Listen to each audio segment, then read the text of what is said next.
Hey everyone, this is the third time I'm trying to record because a piece of shit fucking micro penis biker keeps driving past the road so fucking loudly. Ugh, it's bloody annoying. So, I think it's about time we stop allowing natalists to squirm out of their shitty arguments. Because every time I see a debate about antinatalism, it's always the same words that are brought up: pain, pleasure, suffering, right? These, while they are valid, yes, they are very nebulous words. It's like arguing about democracy or something. I think I'm going to make a video on that, to be honest. But, anyways, when you have these kinds of terms, it's so easy for you to define suffering, and especially because how they'll paint your suffering is you not wanting to show up to work on time, or not wanting to show up to work like 20 minutes early so your boss can extract 20 minutes more worth of value out of your fucking life, right? But I personally don't use the words pain, pleasure, or suffering. No, I say exploitation, and I'm going to keep saying exploitation from here onwards. And I think you should, as an antinatalist, you should start reading up on the concept of exploitation, right? It's quite adjacent to pain and suffering, obviously, but you need to understand that exploitation is the one absolute that they cannot deny. No matter how optimistic and fake positive they want to pretend they are, and they will admit it to some degree. They might say, like, oh yeah, but you gotta have a positive mind, blah, blah, blah, whatever.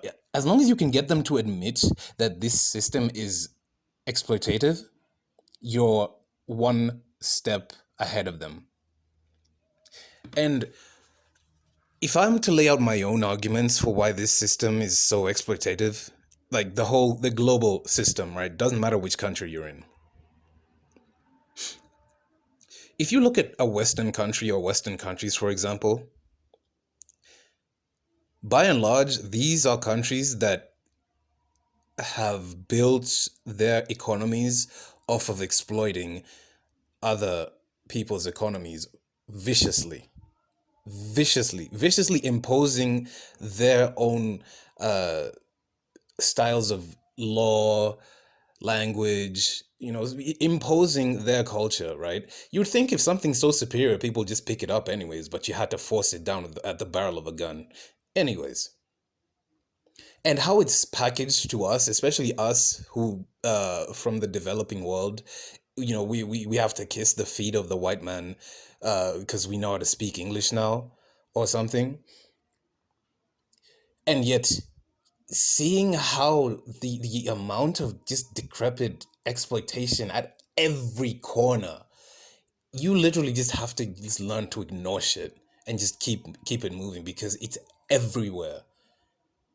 It's so sickening how like it's so funny how they've managed to reinterpret the meaning of the word slavery, so much so that even people in Western countries think that they're not slaves, even though they are slaves to literal food and social media. But anyways, I can even let me even just look up a basic definition of exploitation, right? The action or fact of treating someone unfairly in order to benefit from their work, right? The action of making use or benefiting from resources. Exploiting resources is one thing because resources don't necessarily feel anything, do they? It's the resources the resources that are under our feet or surrounding us that we feel attached to, that it's like an indirect exploitation of us. Sometimes, most times, a direct exploitation of us, right? And if you live in a Western country and you don't understand how much exploitation goes in to maintaining your level of comfortability, I feel even more scared for you because they the The people who benefit the most out of your economy want you to stay that ignorant, right? They want you to stay that ignorant because if you don't see uh, what exploitation is for what it is and who gets exploited by it, right? If you're blinded with some sense of nationalism or some sort of ethnic chauvinism or religion or whatever sort of inherent biases that are cultivated within all of us, you perpetuate the deepest evils in this place. Maybe it's not through any fault of your own. Most times, if you listen to the words people say, it is in fact something that they own up to. And this is why it's so much better. It's so much more damningly effective to go towards the angle of exploitation.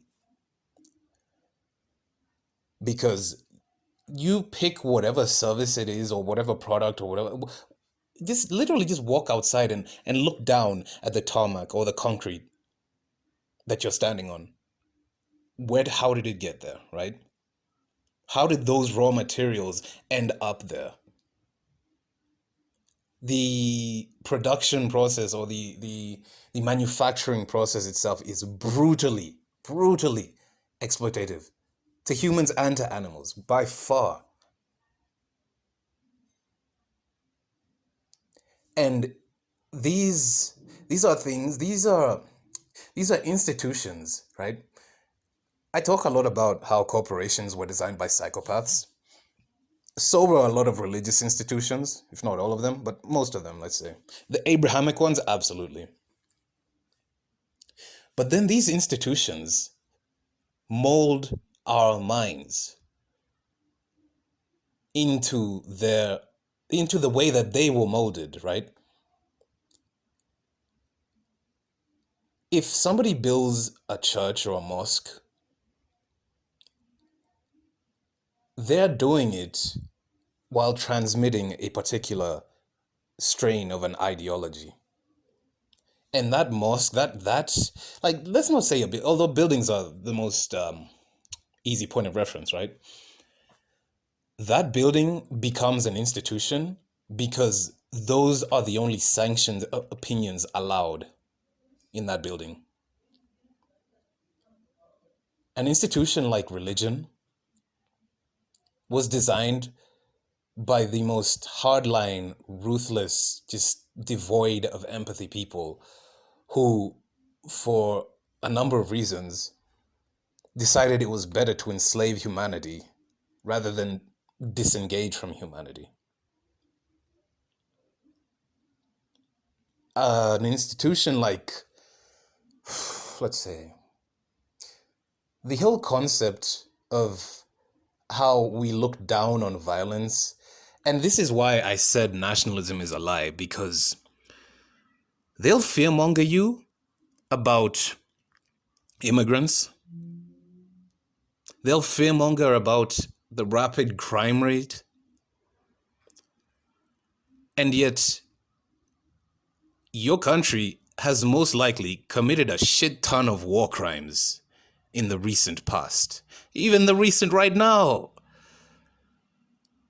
Human rights violations, like sanctioned war crimes or unsanctioned, I don't know. How we define crime itself is very tinged with ideology, if I should say. It's very small picture. In as much as they'll like to say, oh, it's a very extensive, blah, blah, blah. Okay, yeah, fine. National crime, right? Crime, you do have to divide it up. You have to do it by area and everything. However, what's the difference between a national crime rate and a crime rate committed and crimes committed by your country to other people or to other countries? What is the meaningful difference? That's why they came up with the term war crimes. That's why they said mustard gas and attacking civilians and attacking journalists, attacking medics was a war crime. And yet they still happen today by supposedly the bastions of freedom and democracy and human rights, right? You've been so poisoned by the level. And the thing is, I hate how right-wingers are portrayed as like these goofballs, like these idiots, like these bumpkins. Because these people have held power for literally thousands of fucking years. Even if you say that there has constantly been like a struggle between those forces, they have held power for a very long time because they understood power. They understood that brute force is the only way to impose your power. In this fucking system, it's the only sort of finally consequential way. Like, unambiguously, right? To get somebody to the bargaining table after defeating them. And then from there, they create institutions to funnel that power through there.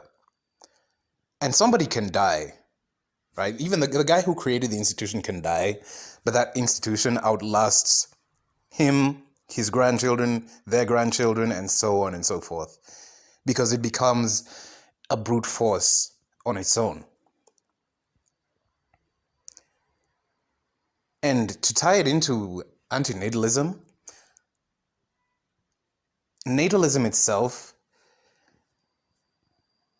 is one of those ideologies that was firmly at the center of all power struggles, really. Because I don't see how it's not, because if there were less and less people being born over the generations, we wouldn't even be here talking about this, right? Which tells you what? One way or another, natalism found a way to keep pushing itself on and on and on. And as much as we can attribute it to biology, yes, there gets to a point where biology itself is not a good enough excuse. Because you're listening to me right now is a product of biological beings, yes, but these machineries are inorganic and sometimes take thousands of years to decompose. They might stop functioning for us, but like for it to break down into its constituent parts will take a very long time if you leave it undisturbed. We've done everything we possibly can to run away from nature and still invoke it at the same time. That's what's so crazy to me. We've done everything. Building houses, building cars, different styles of clothing, agriculture itself. Everything we've done is to escape nature while still claiming to be a part of nature. Or not even claiming necessarily. Nature is invoked in inconvenient times, right? Other times were these high functioning, abstract thinking and very custodian of the earth type of beings, right? Till you see the kind of savagery we commit against one another.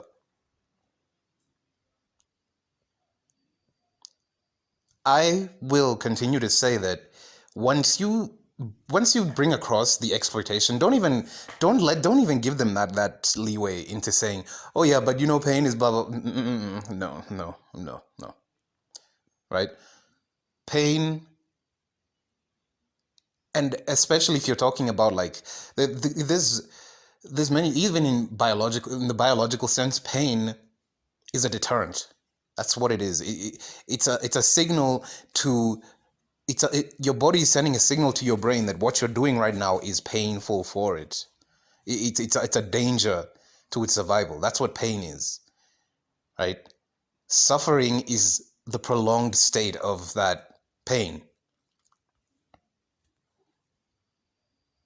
So when you give them those definitions, they can't really worm out of defending what they would. The usual response is like, there are good pains you can do, like exercise, or maybe like your teeth coming out, like your baby teeth falling out and your permanent teeth growing in, blah blah blah. Yes, but at the same time, it's still the same response. It's still the same response being sent to your brain, that whatever is happening to, even though your body itself devised a way, your body has evolved this method of preserving itself, right? Even with baby teeth, that's why pain exists. And for us to separate sentience and consciousness and pain and suffering and pleasure into some neat little boxes, when at any given moment you're experiencing all of these things, you've just learned how to compartmentalize it. And that's why it's so easy for us to miss what exploitation really looks like, or to not even understand the definition of exploitation. Even if you, and I don't really like covering politics very much because I feel like it gets a lot in the way of the point. But again, I know it's kind of rich coming from an antinatalist, but either way, even in the systems that fought capitalism, communism, socialism, whatever else was there, these are systems that assign you the value as a producer of value, your value is in your labor itself. And yet, in knowing that, they still don't see why that's such a limiting definition. It's one reason I don't really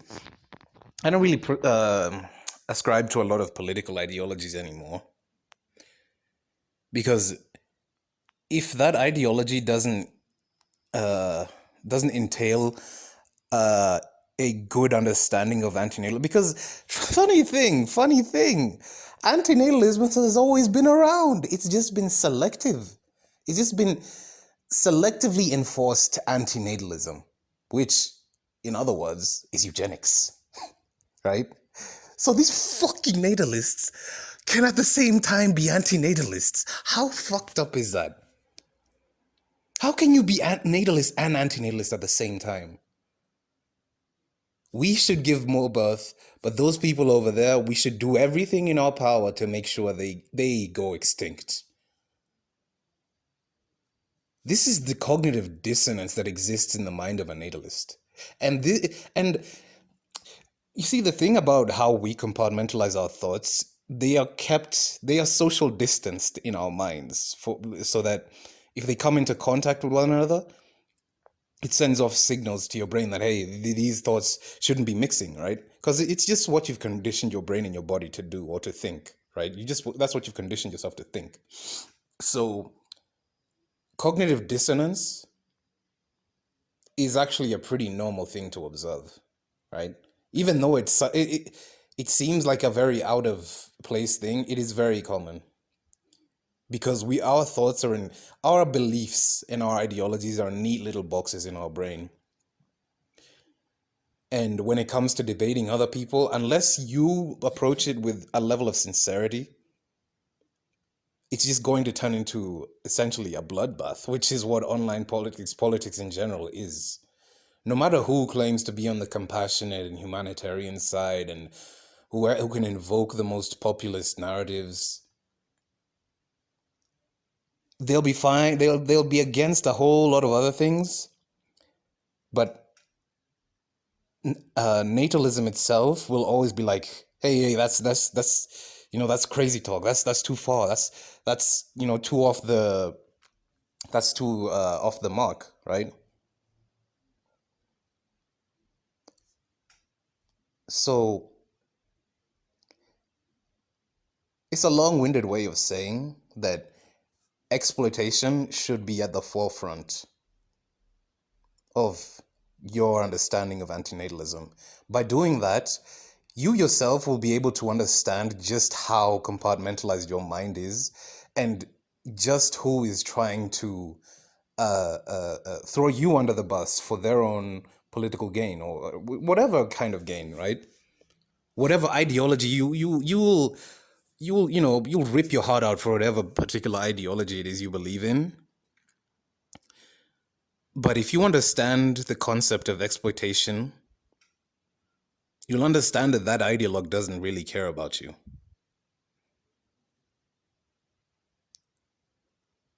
So you have to think first for yourself. Not think for yourself, but think first for yourself when approaching these kinds of arguments. I mean, that's what the brain is for, I guess. I mean, I don't know. I'm not a fucking neuroscientist, but that's just my layman opinion, right? Thanks for listening, watching, perceiving. Yeah, thanks.